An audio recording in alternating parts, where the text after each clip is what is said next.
Welcome back to Within the Rep. This is episode number 8. Today I have on Lawton Gavin. We met last year and I thought he'd be a great guest to have on, bring some good insight. So I'll let him take a moment to introduce himself here. So go ahead, my man. All right. So, yeah, like you said, my name's Lawton. I've been coaching the last 7 years now. Relatively new than probably some of the other guys you've had on the podcast, but I've had to lose 100 pounds twice, got into bodybuilding. And then from there, I just like the coaching aspect. Nice. So where did you grow up?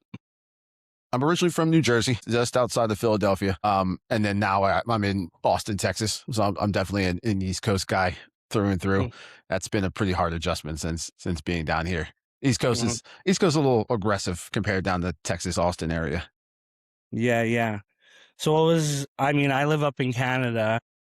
I kind of grew up in the prairies, but what was it like growing up in New Jersey? Jersey's if you've ever watched Rocky or saw those movies, that stuff is like Philly, Jersey, that area in that central spot where I'm from is all kind of like that. There's a lot more poverty than not. Whereas like when I moved to Austin, I'm seeing all these sports cars and fancy things and nice houses. You'd have to go a couple towns over to be able to see that from where I'm from. And I never saw a Ferrari or a Lamborghini until I was like 33 years old, which would be this year. You see it in Philly, but not in the part of Jersey I'm from. It's such a drastic difference, kind of growing up pretty broken and things like that. Yeah. Do you have any siblings, brothers or sisters? I do. I'm the second oldest. I actually didn't really know my oldest brother until I was in my 20s. But yeah, so most of my life I've been as the oldest too. I have one younger brother, 2 younger sisters, and probably the only one of us that has any desire to do anything in fitness. So we're like drastically different in everything that we do. We're still close, but different. For sure. So you say you lost 100 pounds twice. Tell me a little bit about that. Like, how did you make these transitions? How did you get to these places? Sure. I'll give you the same kind of funny answer that everybody else gives you when they first get in, any guy anyway, when they get into weight loss. I went through a pretty bad breakup, and this is the first time, started as like a desire to get a revenge body. So I hired a bodybuilding coach, but I didn't understand how all this stuff worked when I thought it was like you pay one time and then they're going to coach you until you hit your weight loss goal. That wasn't the case. So I ended up following it's been a minute now. So if I can remember the calories, probably like a 1,500 to 1,600 calorie diet plan for a year straight. I'm 6'3", and usual comfortable walking weight for me now is about like 250, 260. I'm not a small guy. So me eating, like a bikini girl to drop 100 pounds wasn't probably the best thing to do, but I was the most stubborn I've ever been. So I was going to succeed no matter what. The days I was hungry, I just wouldn't eat anything. And I'd go to the gym, train like a regular bodybuilder, do my cardio, and then go back home. Same thing every day. So I guess the breakup kind of motivated you to want to do that then, kind of lit a drive and you want to build some confidence and motivated. And I've always wanted to be a trainer. I've had that goal since even when I was super fat. I remember what initially started was I told the girl I was dating I wanted to be a trainer, and I can remember it still pretty vividly in my brain. She looked at me and laughed and says, you're going to be a trainer? I think maybe a month and a half later we broke up, and then I started on my journey to lose the body fat, and haven't seen her since. Didn't have to do none of that look at me now kind of things. No, complete no contact, and then decided I'm going to go on this journey and see how good I can do. Nice. So were you always like a bigger kid when you were growing up then? Yeah. When I was growing up, I get very dark in the summertime when the sun's out. So people always confuse me for being like Polynesian or Samoan. When I was a kid, and this is the corniest thing ever, I had a music teacher that would call me The Rock, because you might see it a couple times during the interview. My eyebrow will raise, and I did it so much as a child that it's just natural. And then The Rock was one of my heroes growing up. So that's one of the other things that led into me getting into the gym. Nice. So you said the first time you cut calories pretty aggressively. You said this happened 2 times over. So what kind of happened? Was there a rebound in between there? So yeah, I lost a good chunk of weight. I'd say the exact amount of weight I lost on the first round was about 120 pounds. I did that naturally, and I actually sat in the office for the what's it called, the surgery, the lap band surgery at the time. They changed them up a little bit ever since then, but where they kind of the gastric sleeve, that's what it was, where they shrink the stomach down so you really can't eat anything at all. But I had expressed to the doctor at the time that I wanted to put muscle mass on. I didn't want to be like skinny and rail thin and be able to not at least eat something if I earned it. But Hmm. I remember I was going to be, if I had gone through with the surgery, I would have been $15,000 in debt. A stomach the size of like a child's like play purse, like coin purse, Hmm. and I would have had no muscle mass. I would have been super rail thin and weak. So I decided to, after the day I walked out of that office, the next day I hired like an online nutrition coach. I've hired a couple of them, but this one was the first one where it's like, okay, we had a conversation between the two of us for a month straight, and I was following the diet. I've done a couple like ebooks and stuff like that before, but this is the first one that stuck. Hmm. Nice. And then on your second weight loss journey, did you cut calories as aggressively, or did you work with that nutrition coach? So I ended up finding a newer nutrition coach. And if Hmm. anybody on the East Coast would know this gentleman, his name's Fred Smalls. He's an IFBB pro. Um, and Fred and I became very close, and he became like a mentor to me. So, and this will lead into how I started coaching too. So he taught me how to feed the body correctly. Like I think in before, when I was following the other nutrition coach, I was maybe taking in 160 grams of protein a day or something like that. And for me, that's absolutely like nothing. That's like meal 1 through 3 right now, if that. He taught me how to eat the amount of protein I needed to, use carbohydrates as a form of energy for the workout, and then how to structure my workout plan to get the physique that I wanted. And that was a learning tool in its own. And I had to lose about 130 pounds when I got back to him in the span of 11 months, which was at the time I was super proud of it. Now it's old news, and you don't really identify with Hmm. that super overweight kid anymore. But that's when I did after I coached with him, I did that first bodybuilding show where I was like, okay, this is something I want to be heavily involved in. Okay, so let me get this straight. You were kind of a big kid growing up, always kind of been who you were, and then kind of went through this relationship, Hmm. kind of gained some weight, wanted to lose weight, and started working with his first nutrition coach, which was pretty aggressive. And then you found this new, kind of rebounded out of that and found this new nutrition coach. And then Hmm. that's where you actually made progress and were able to stick moving forward. Correct. Yeah. It was a Okay. much different interaction before, where it was Hmm. instead of just same meals all the time. I mean, not like same hard cut all the time. There were times where I would take a break from dieting. I would reverse back up, and then I would cut. I'm like, okay, things are going really well. You're eating all your food. I don't need to change anything. You go right back into doing cardio. Hey, for this week, let's do a little bit extra, push you a little bit, see what happens. A little bit more ebb and flow versus like just like pull the bottom out of something and just drop as much as you can as fast as you can. Hmm. For sure.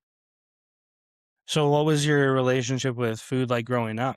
So I come from a family. I'm biracial, so I'm half black, half white, and both sides of my family are food celebratory type of people. So on my mom's side, we're Irish and German, so things like alcohol, every piece of type of carbohydrate and fried food you can think about. And on my dad's side, we have a lot of like Jamaican and Islanders, so a lot more heavy fat usage, a lot of extra carbohydrates that might not be used properly.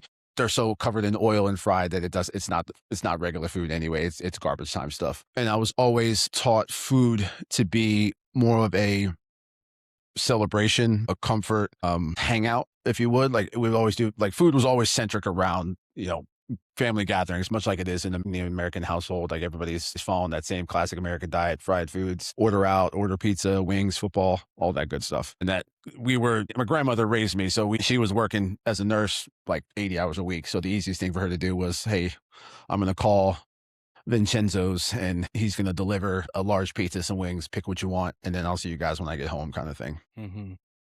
Yeah. So just more like comfort food, just enjoying food, not really Yeah. like a focus around health and Yeah. nutrition per se, right? A lot of like bar time food, things that maybe it's good if you're going to do it once in a while, but doing it every almost, I wouldn't say it wasn't every night, but 3 or 4 nights out of the week, it's you're gonna put a little weight on.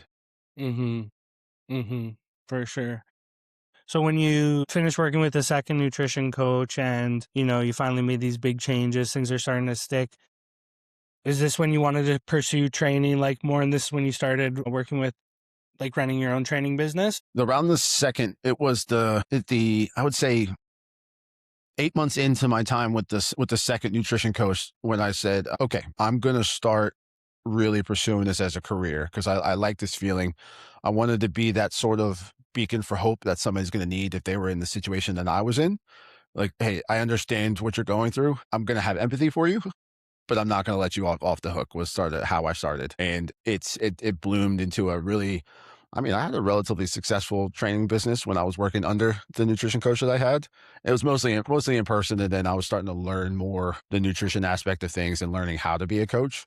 And Mhm. then unfortunately, I actually got fired. I think the coach and I had a disagreement about something small business. He lets you go as fast as he wants. So it was a big enough argument to where I got let go and I lost my entire book. And then I realized, oh man, if I this is what I want to do, I have some extra skills I need to pick up. Mhm. Mhm. So now that you have been working as a coach for some time here and you've been through this stuff yourself, what do you think the biggest misconception people have about fat loss? I would say the biggest misconception I feel people have is that it needs to be, for lack of a better term, balls to the wall at all times. Like go, go, go. Almost like people how they treat their business, like scale. I got to scale, got to scale. When they don't have a solid footing to sit on before we start to make those changes that are going to last. Kind of like how I had it in the beginning, where we just went for it. But I didn't know how to eat properly. I didn't know what macronutrients are. I barely understood what a calorie was. Everything was so extreme that it wasn't manageable or like repeatable. So it was like that all or nothing kind of feeling. It wasn't there was no balance. Mhm. Mhm. Yeah, I think that, yeah, it's like completely relearning what nutrition means and what proper food intake means and understanding like there is stages to it, right? It's not just crash diet because that's more common than anything. People just crash their calories, bump up their cardio. I was just talking to a guy yesterday. He's fasting all day. Sure, he's lost 10 pounds, eating one meal a day, but what's that going to result in? I mean, sure, you're going to lose weight, but it's gonna hit a plateau and you're more than likely gonna rebound, right? Because Yeah. you haven't followed this sustainably and adequately, right?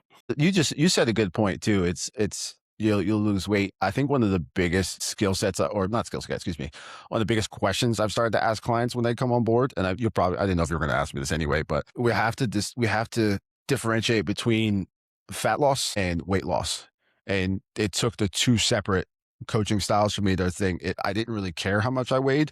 It was more of like, what did I look like in the mirror? Even as vain as that sounds, nobody likes to admit that's what they're thinking of, but it's everybody wants to look good in the mirror. They want to look good on the beach and they don't want to be totally, covered in clothes while they're there. Mhm. Yeah, for sure, there's a misconception there, like, you can still look good and weigh a decent amount, right? Hmm. You're gonna go through this recomposition phase, you're kinda making a bit of a trade, muscle for fat. I mean, it's not equal per se, but this is the result that will come of it, where Hmm. you can do a drastic cut and fast all day and do a bunch of cardio and yeah, you're going to lose a bunch of weight, you're going to lose a bunch of fat, you're not going to retain any muscle, you're just going to look withered away, right? Where you could do this sustainably, find your maintenance calories, Yeah. set up a baseline training plan that you can recover from and slowly work back from there, and it doesn't have to be aggressive. I mean, couple hundred calories every week, elicit a pound and a half of weight loss every week, right? And once that stalls, just lower calories from there. And it's much more sustainable, much more enjoyable. You're just developing that healthy relationship with food again and learning how to curb cravings through simple practices like hydration and going for walks. Like, you don't Right. always have to have this huge dopamine hit when it comes to food, or you do not always have to feed these cravings, or every time you're hungry you do not always have to eat. I think that's a big thing in the especially the Western world, is that every time we get hungry we instantly need to eat. Yeah. I'm hungry. It's time to eat. You'll be okay. You can survive a little bit here. So, I would even say that some of those hunger signals you have to, like, as a newer person in the fitness world, some of those hunger signals aren't even real hunger signals. You haven't had a glass of water, you maybe slammed 3 cups of coffee at your job, and hmm it may be a sip of water in through the day, and maybe you're hmm just thirsty. I'm a full believer in that. Drink a bunch of water, drink 8 ounces of it, and still see if you're still hungry, and then go from hmm there. yeah, and understand that hunger cues are a good thing as well, right? I mean, it means your Mhm, body is processing the food, means your digestion's working, right? So these are all the good things. I remember when I first worked with a coach, I would complain about this often. He would always say, "This is a good thing. mhm. That means that we can increase food in the weeks to come, and we want to be hungry in between meals, especially, I mean, we're talking about fat loss, but even in a growth phase, I mean, you want to be eating adequate calories, but you want to be digesting and you want to have some hunger in between meals. Like you want to Mhm. be able to eat your next meal, right? So hunger is a good sign. I mean, it's The not something one thing we I've always never keep struggled silent. with, that's the one thing I've never struggled with at all is even in phases where I was eating to get bigger, never struggled with hunger. But I think that just plays back to when I was super heavy. I have the appetite of a 7-foot swimmer, but then it doesn't always sit well within my body if I go well above my calories. So I try to stay me on point. hmm Yeah, it's funny. I'm not a big eater either, but I mean, I'm a bodybuilder. I'm pretty high calorie diet. I mean, even right now, I'm sitting here starting to get a little bit hungry. I had 140 grams of cream of rice this morning, 150 grams of blueberries, 140 grams of beef, two Mhm. eggs. That's a pretty hefty meal. And you're And already yeah, already hungry. I mean, my body's using the nutrition and my body's digesting the food. So it's using it as fuel and it's like it's ready to eat again, right? So it's like a furnace. do you find that when you're coaching people, like especially because you coach, I understand mostly bodybuilders, correct? I coach all types of people, All primarily types. lifestyle clients, actually. I do have some bodybuilders, but I like to work with all types of people. I like to work with just Gen Pop and just people who want to get healthy and feel better, right? Have a better relationship with their body, their mind. What's been the hardest part for you? And this is maybe something I can even learn from about getting people to understand that whole aspect of eating more to lose body fat. What's been the hardest thing for you? Well, it can be difficult, but because a lot of people have the misconception that they need to have a drastic calorie deficit, Mhm. I think I try to ensure, just trust the process because this is going to work, right? Yeah. And inevitably, it always does, right? Even you'll have a client who is in a fat loss phase, doing 30, 40 minutes of cardio, which isn't anything crazy on a relatively, moderate caloric deficit, and they might have a stall in weight loss for a week or two, right? Well, we might just pull back cardio for that week. Maybe we'll just take a few days of rest. Or hell, maybe we'll have an off plan meal. And funny, the next week, we're going to lose weight I just actually had because a I we had somebody removed the do that too. stress and we got the body back in, homeostasis in a place where it was happy and ready to keep progressing. Stressing the body out, pushing it to the max, redlining it all the time is not going to work. And even in a caloric deficit, I would never push it like that. I mean, Mhm. maybe in a prep situation, if the situation, calls for it, but in most cases, we can do this very moderately. We don't have to do it aggressively, and doing it moderately over time is going to result in, less risk of rebound, and we're going to develop a healthier relationship with food over time. And Yeah. I think it's probably the hardest with women. Most women have this misconception, right? That they really need to crash diet, really need to do these crazy workouts, really always be doing cardio, hitting spin classes and whatnot. But that's not always the case, right? Right. Sometimes less is more. You know what the crazy thing is? I've had more guys about that super hard, and they usually tend to be younger guys that watch a lot of. And I'm not going to name any creators on here. It's there's a bunch of guys that'll preach that you need to go into this aggressive diet phase of 1,000 calorie deficit, and then they wonder why they look stringy and don't have any muscle mass. But I've had more success with I think about 80% of my book right now is women. And my ladies that I coach are usually pretty adherent to the diet, and they don't stress too much. But there's a couple times that are like they'll start. yelling at me a little bit, but I brush it off. It's usually just because they're tired. I tell them to go take a nap and they come back, they're fine. Hmm. Yeah, I mean, that's the thing. The biggest thing really is adherence to the plan. And I have some guys who, refuse to follow the plan and don't eat, skip Yeah. meals. And funny, they're doing like working their asses off all day, skipping meals, still going to the gym, not getting good sleep, not hydrating adequately. And these are the guys making no progress. Hmm. And the guys who, follow the plan, eat their 5 meals a day, get their 3,500 calories, whatever it may be in, hit the gym, do their cardio, take their rest days, get good sleep. Those are the guys making progress. Yeah. Like the guy doing fucking 12, 14 hours a day, trying to be the hero, you know, not taking breaks for himself, can't take 5, 10 minutes out of the day to, put some food in his system to fuel his system. Hmm. These guys are just in a constant state of fight or flight, constantly stressed, getting no sleep, making no progress, right? It, And yeah. I understand like life is challenging, the world's getting more and more expensive, but my grandpa told me this. He's 100 years old, and I've spoke about this before, but he always told me like you can't work your whole life. You have to take some time for yourself. Life's worth living, Can't be spending it all the time working, right? So, I mean, I work construction. I worked construction for 17 years, and I work long days, 12, 16, 18-hour days before back to back, 6 days a week. I've worked 10-day shifts, stuff like that. And I always had time to get my food in. I Yeah. always had time to hydrate. There's always a minute in the day where you can fucking pack a meal in. Like, it's just excuses, Slam right? some food. Yeah. Food down really quick. Get something in your system. Yeah, it's just excuses. Like the will to change is there, but the want to change isn't. They Yeah. think they want to change, but they will not do the work. And doing the work is just like is simple. It's just basic stuff like feed your body. You can't survive like this. It can't be a constant trip to Starbucks every morning and getting everything that not everything has to be quick. That's Well, one of the that's it. things I've learned too. It can't be Well, that's quick. it. It's You got to can be take your planned. trip to Starbucks like that. How long does that take you in the day? You If can't it's in whip the up. morning, it's in the Yeah, morning, 15, 20 minutes you're sitting in that the drive-through. Easy. right, exactly. Like I can meal prep for a whole day in 15, 20 minutes. Absolutely. Cook breakfast, throw some chicken in the air fryer, whip up a couple wraps, boom, bing, bing, bang, boom, done. Hmm. Like, there's every excuse in the book, but I've been doing this for a long time, and I competed in bodybuilding for a long time while working construction. Sorry Went about through that. two preps in construction, working like long 12-hour days.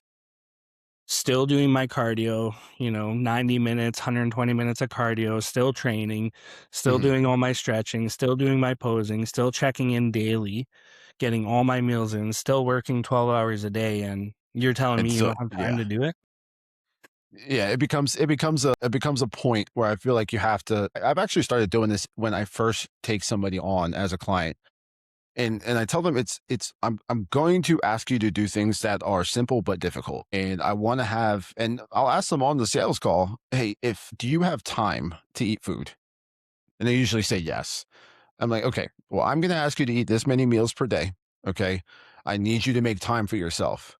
Do you have any opposition with making time for yourself?" And usually the answer is no. So when we start having these excuses during the weeks, which I know they're going to come through, people are human. They're going to make mistakes. They're going to have Mm-hmm. excuses. I'm like, well, hey, we had this conversation here, and you said you could make time. Are your Mm-hmm. goals changing? Are you gonna? You said you really want this that bad? Are you already letting yourself down?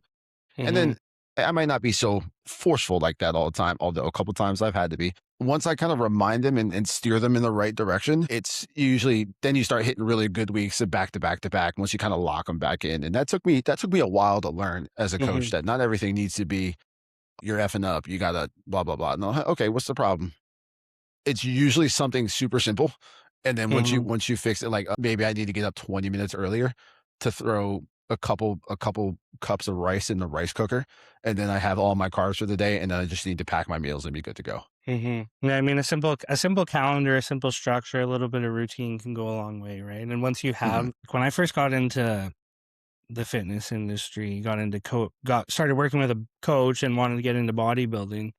I was, a kid who moved out when I was 16, moved to, the big city, bouncing around jobs, broke, just recovering from partying and, being a drug addict and all this, and someone who had no structure and no routine. Yeah. And within the matter of, a couple of weeks, it was locked in. It Yeah. was not hard to do. It was something I wanted to do, so I made it happen, right? And, I think what do they say? It's like 3 weeks to, stick to build a new habit, new structure, new routine. Like, that's not a long time, so just stick to it, and Yeah. it just gets easier and easier, right? There's another side of it too, where it's like people will be. I think I've seen a good amount of people be really on point for the first 4 weeks, and then you get comfortable. And this is something I've fallen victim to in the past as well. I get comfortable, and then you start to get that little whisper in your ear, the old angel and devil on your shoulder. Oh, you can take a day off. You'll be okay. And then there was something about us. It's funny you say the 3 weeks, 21 days to make a new habit. Whereas another study said there's like 60 days to form new neurons in the brain to be able to Mhm, actually make this a new part of your personality.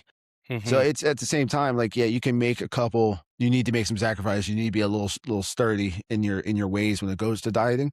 But then if there's a couple mess up here, it doesn't have to be like, I got a little bit of milk on the counter. I need to now pour out the rest of the container of milk onto the counter. mhm, And that all, it goes back to that all or nothing mentality I've had. There was times where I've had a little bit of a, like I say, a spoon of peanut butter. Oh, I already had this. So I'm just going to start allowing myself to have whatever the rest of my family is having in the house that day. When I dieted and I lost that weight, my family was still ordering. They were still ordering everything. People in the house were still eating like, BS. So that's mhm, something I've also heard from clients like, oh, well, my family does this or my husband does that, my wife does that. So are you a slave, or are you going to mhm. be able to be your own person and make your own hard decisions? And sometimes I feel like it makes me sound a little harsh, but I think it's the reality. Yeah, I think it's a fear of judgment in the situations. I think a lot of people have a misconception, that they will be judged, and don't get me wrong, I think in some cultures it is, might be considered disrespectful, not Hmm. partake in the meal and whatnot. But yeah, times are changing as well. And you are an individual, like you said, and you do have your priorities and your goals. And I think if you communicate that with people, I think more often than not, they're going to respect you for it. Hmm. And if they feel some type of way about it, it's probably because they have some slight internal feeling of jealousy and they wish they were in your shoes, able to make those confident calls and stand your ground and what matters to you and what you value, right? It's if you're on a meal plan, it doesn't have to be extreme by any means. Like you said, like you can still enjoy some things, like maybe you want to have, switch out some macros for a different food group, something you'd rather have that day. That's not a problem at all. Maybe you want to have an off-plan meal once a week. That's not a problem. Like life's meant to be enjoyable and it shouldn't be stressful, and that's the whole key to the process, right? Is finding something that works for you, and when you find that, it becomes easy. And say you Hmm. do want to skip a meal with the family, you'd rather have your, meal plan, either eat your meal plan beforehand, eat it after, go enjoy some time with the family. Sometimes just being around those people, it doesn't always have to be food focused either. Right. Yeah. Focus on being present, focus on that time with your family. It doesn't always have to be around food. And if you have goals that matter to you, keep that on your wayside and go enjoy the moment. If you want to have a bite of chicken or have a cookie, have a cookie, right? It's not a big Hmm. deal. It's not going to cause this cascade of failure in my mind. It's just get back on it the next day and we're good, right? That's like the same for any slip up that happens. We're all Yeah. human, right? We all have our moments. I mean, everyone's different. Everyone processes stress differently. Maybe somebody wants to make a PB&J one day or something. Yeah. Fuck it, enjoy it. Like, it's not a big deal. Well, yeah, Have that that one meal PB&J. is not gonna. Yeah, enjoy it. It's gonna relieve a little bit of stress. You're gonna feel good. It's gonna make you happy. That's all there is to it. The next day, don't even think about it. Just get back on plan. Yeah. Life's meant to be enjoyed, and you should stand by your values as an individual, right? Because that's you. That's who you are. So people respect people who have values and stand by things that they care about, right? It took me longer than it should have to actually internalize that. Just because we have different values doesn't mean I don't love you, or it doesn't mean that I don't care about you.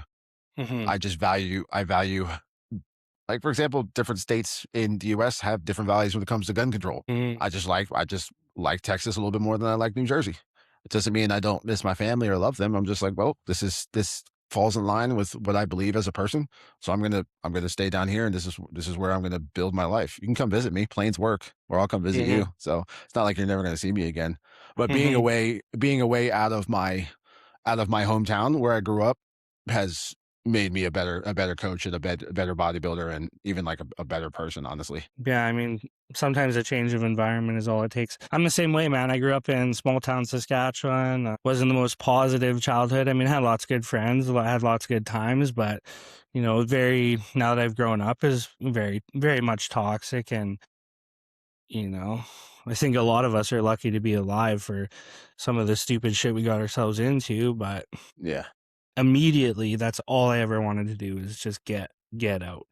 And literally the moment I graduated, I left. And I was already Yeah. living on my own, and I was working at A&W and going to school, and I graduated. And like a month before I graduated, I put all my stuff for sale on Facebook Marketplace, got like a couple grand and rented a place in Vancouver, flew out and just Never started look. started back Never. up here. I mean, I talked about this in one of my earlier podcasts. It was a bit of a shit show, and it took me, 10 years to find my ground and, you know, like become a good person. But that's all I ever wanted was like growing up was just a change of scenery and to Yeah.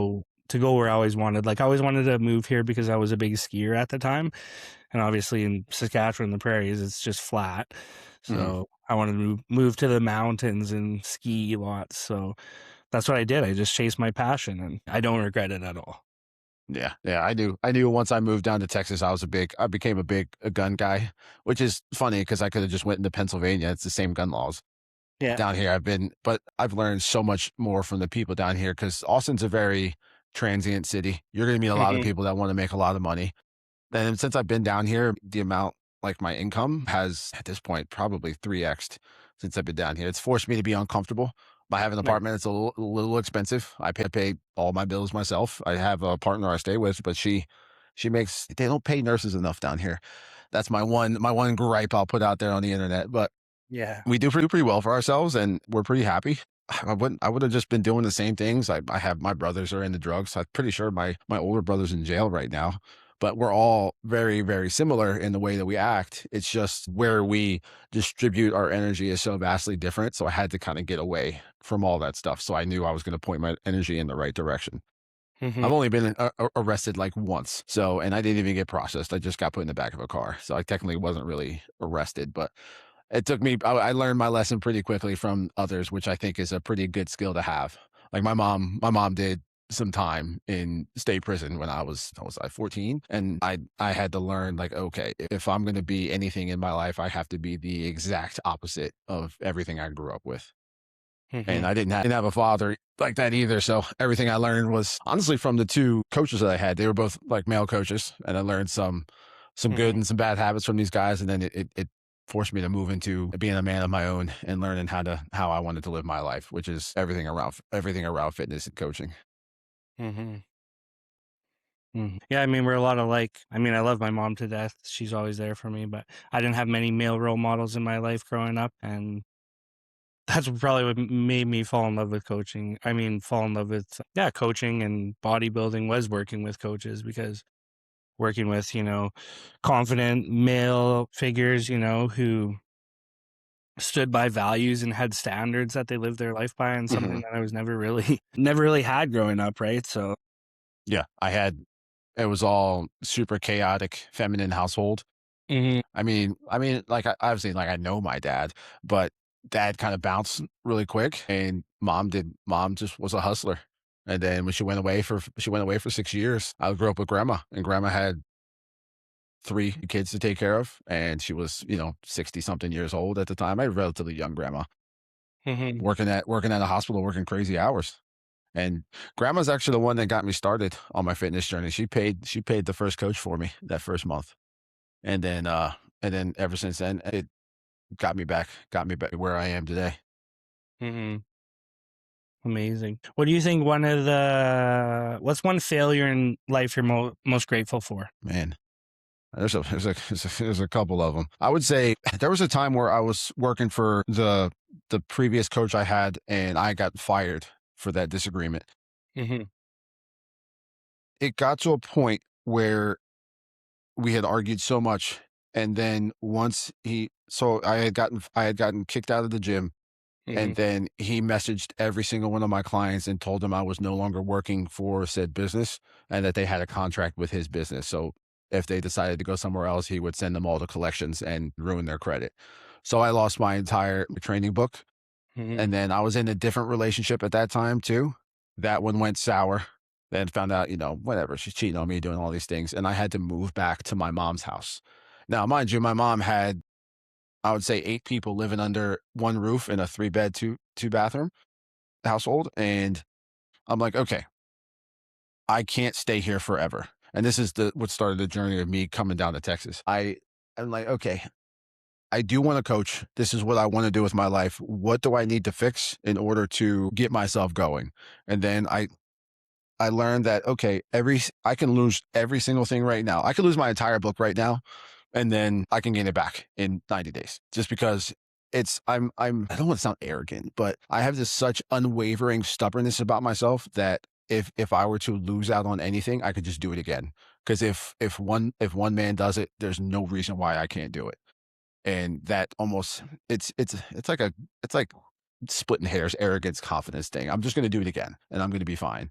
So long as nobody died, I didn't do anything that goes against my principles, I can just build something good again. I mean, confidence is a big thing, right? You have to carry yourself with confidence. I mean, that's what breeds success, right? You have to tell yourself, can do this, gonna do it, make it happen. It's crazy about confidence too. And you say that I was never a confident person growing up. I Mm-hmm. was always the one that got picked on for having the, the, the fat male boobies and stuff. Mm-hmm. I remember seeing there was a guy on the beach that I saw, and I was like, this guy's jacked. I want to look like him one day. And I had not been shirtless on the beach up until I was 25 years old. I would always be wearing the one that wears the shirt, and it made everything look worse because if you like in my mind, the shirt just covered up everything. But the second you get that shirt wet, it just makes everything look worse. And I was Mm-hmm. always like, you ever see somebody that's uncomfortable? They're always adjusting their shirt. They're always moving things around. That was me on a daily basis. And I always thought everybody was looking at me. Everybody thought I was disgusting. And it drove my self-worth so far down that there were times I was borderline suicidal. And I think at one point I started to eat because I thought it would end my life because I was too much of a coward to grab a pistol or anything of that sort. So I was going to slowly damage myself further in the form of self-harm by just continuously shoving more food into my mouth. And not to make it take like a dark turn, like I'm okay now. I'm in a better place, but it got pretty bad for a while. I dealt with a lot of mental health issues. Mm-hmm. So do you feel like a completely new man today Yeah, compared to the person you were just talking about? I would say 90%. There's times where I deal with a little imposter syndrome. I see some other coaches doing really well, and I'm like, ah, man, I don't know enough to do here. And it's usually never the case. It's usually just when I correct myself, it's like, okay, do I need to make sure I do a lot of things, but am I doing the right things to be successful? And these are the conversations I also have with my clients. Like all right, you're doing 7 days a week of cardio for an hour, but are we overdoing some of the wrong things and not doing enough of the good things? And it's a constant conversation back and forth. And it's even something I still work through with myself. There's times where my lady will tell me, babe, you've been working 16 hours straight, going through whatever you're doing on the computer. Let's go outside. Let's go get some sunshine. Let's go here. Let's go have a cup of coffee and then kind of chill for a minute. And that's been something I still battle with. I've been battling with that. Like I'm not doing enough since I was 18 years old when I started learning how to diet and stuff like that. Mm-hmm. Did you ever have moments where motivation is very fleeting? Yeah, absolutely. Before I developed my self coined phrase of I'm too stubborn to fail, I would. And actually, you know what? Let me rephrase that. When I started to become in really good shape, I would lose that motivation and become complacent. I'm like, oh, I look good right now. I'm getting attention from more women. I'm going on more dates. I'm allowing myself to have food that normally I wouldn't eat when going on these dates. I'm spending money I don't need to spend. And I'm around, honestly, because I still didn't fix my self worth, a bunch of people who mirrored that. And that's, I think, what ended up leading to me. I don't want to call it relapsing, but for more or less, it's like a relapse of going back into being that, 400 plus pound person. It's like this nasty cycle that I had to learn how to break. And that's where most of, like, when my motivation fails, it fails to the point of where I just plummet in whatever I'm doing. What do you do to get back out of that now? Do you have some? Now it's, for me, it's a little bit different, and it might be a little too analytical for some people to do, but I feel as though if I have a daily check-in with myself or even a weekly, like if I get busy and I don't write in my journal of what's going on, I like to audit things that are going on in my life. Okay, what is my direction right now? Like I have an immense goal of getting into real estate by the end of the year. Am I doing enough of the right things to make sure I'm hitting that particular goal, or am I slacking off, being lazy, scrolling on my phone too much? Am I not repeating the same positive habits as I should to make sure I'm progressing forward? So it's like a daily kind of check-in, or I write in my diary, for lack of better terms. Hmm. Yeah, no, I mean, journaling diary. I mean, it helps a lot. I talk about this all the time. But it's been something that took until, honestly, me perfecting this year, to where my income started really taking off, of doing that self-auditing, for it to really go from like concept to in action play. Hmm. Yeah, no, it took me a long time to journal, but like I journal everything all day, every day. Write down my thoughts, write down everything I'm doing, and it helps a lot. Even days where maybe you feel like you're not winning the day, maybe you're not progressing. You start writing in here, and you realize, oh, it wasn't such a bad day after all, right? Hmm. I mean, I would highly suggest picking up what's it, $5? Get a pen and paper, get back to being, human again. Put your thoughts on the paper. It really helps, right? Yeah, I've done something like that. Usually, when I'll use in a dedicated notebook, it'll be right before I go to bed. I'll write because my mind starts to race, and then I'll get everything out of my head. I'm a little bit more spiritual now than I have been before. I do everything I need to with my spirituality, and then from there, I usually am pretty confident to take on the very next day. It's like Hmm. an actual wind down process now versus just like a storm of whatever, and then you just try to calm down. And Hmm. it's propelled me so much more forward. So when you say spiritual, what do you mean by that? Are you doing like So I meditation or? No, I got actually, towards the end of last year, I decided to get baptized. Hmm. I had always been dancing around the idea of believing in a higher power, and I finally decided, it's like, okay, I've always had this little whisper in the back of my head. Is this my own self? Is this my own voice, or is there something talking to me? And I remember I was watching the show The Chosen it's on Amazon. It's about Jesus and his disciples. I specifically listened to a message, and you probably might have even had a conversation like this with Leland. I know Leland's very spiritual. You don't have to be you don't have to be perfect in order to be, you know, forgiven. And I lived my entire life knowing that I wasn't perfect. That I was probably a POS for most of my life in my own toxic way of thinking. But once I found God and decided, yeah, this is what I want to do. I want to trust within my heavenly Father, and my life started to take different directions. I stopped having idle hands. I was living within my true nature, how I should be, taking my business seriously, not being lazy, or the sloth, deadly sin, if you would. And then once I gave thanks where it should go, everything started moving in a proper direction. That's amazing. And if hopefully my story, helps somebody out, but not to make it a holy hour, as I know some people get a little sick of that sometimes, but I find it refreshing. Yeah, I mean, to each their own, right? If it Yeah, helps you, if it's something you enjoy, it doesn't cause anybody any harm. I don't think there's anything wrong with it, right? right. Yeah, I mean, I'm deeply spiritual myself. I have been my whole life, so yeah, I have no issues with that. Love it. That's Yeah. It's actually it's empowering to hear that you're spiritual too. It's funny that we sit there and realize how many other spiritual people there are in the coaching realm. I think it gets a Mhm. little overshadowed sometimes when people do it for clout, but when you actually see somebody, it's like, oh, this person understands where I'm coming from. This person has their own troubled background, and they didn't let their experience or their background determine who they were going to be when they grew up. Just like if people give that excuse, I don't know. You've probably seen a video of the Oprah, the fat gene video going around, where she says, "Oh, Mhm. Yeah. if you have," yeah, I thought that was the most idiotic thing I've ever heard. And I try to coach from that aspect now with people. Hey, look, you might be where you're at right now, but it doesn't mean you have to be this perpetual victim. You don't have to stay there. It's like you still shower every day. Doesn't mean you get dirty once. It means you're never going to shower again. Mhm. You can't allow yourself to become a victim. You can't blame this on everybody else. You can't. I mean, it's good to go to the doctor, but you can't tell you can't have your doctor be responsible for keeping you 100% healthy. There's some responsibility that you have to take for yourself, and I think that's one of the once people actually grasp that, fitness becomes that much easier. Mhm.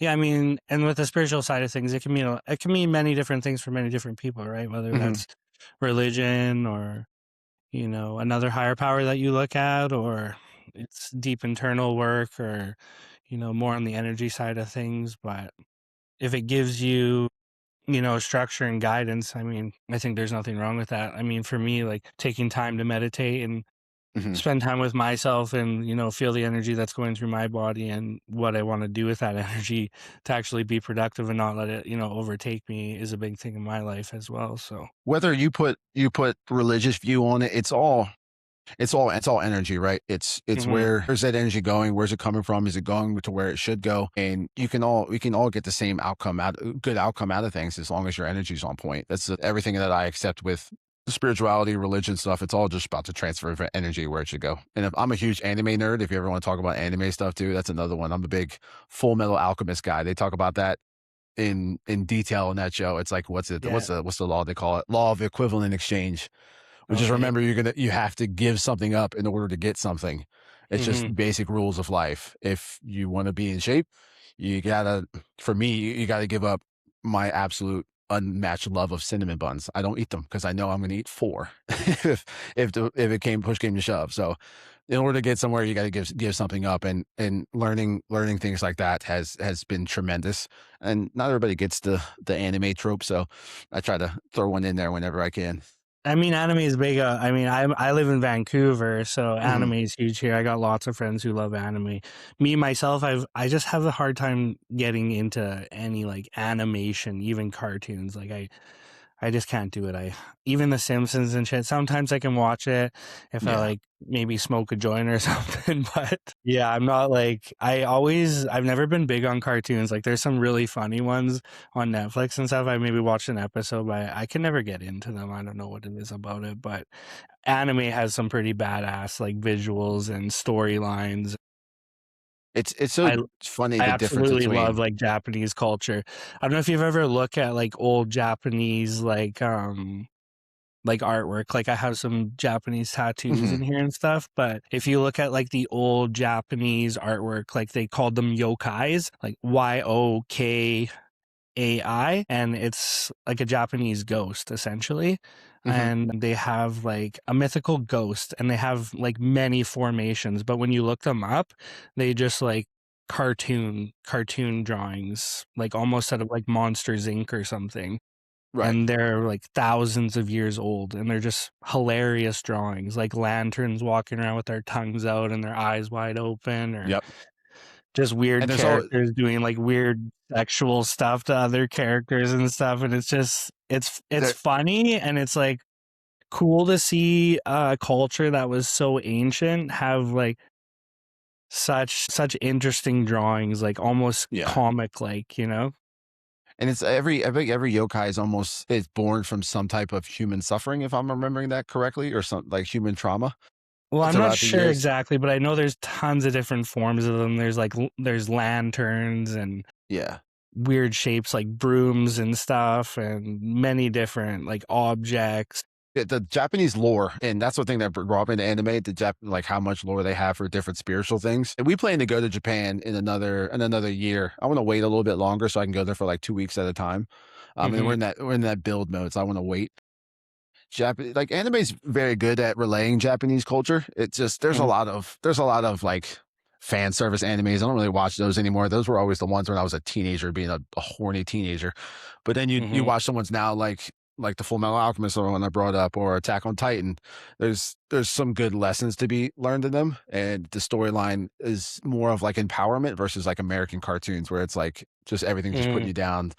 Dad's an idiot, mom knows everything. It's anti-men American cartoons, and I can't watch those anymore. I hate being told at all times on TV and social media that I'm an idiot, so I don't want to keep watching it. Yeah, for sure.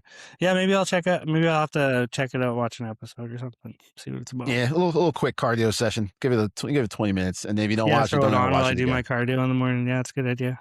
Yeah, Right on, Lawton. Well, I appreciate having you on today, my man. It's been an absolutely great chat. Hopefully have you on again here in the future. And I absolutely. appreciate everyone coming out for the show, stopping by. Appreciate if you throw the show a follow.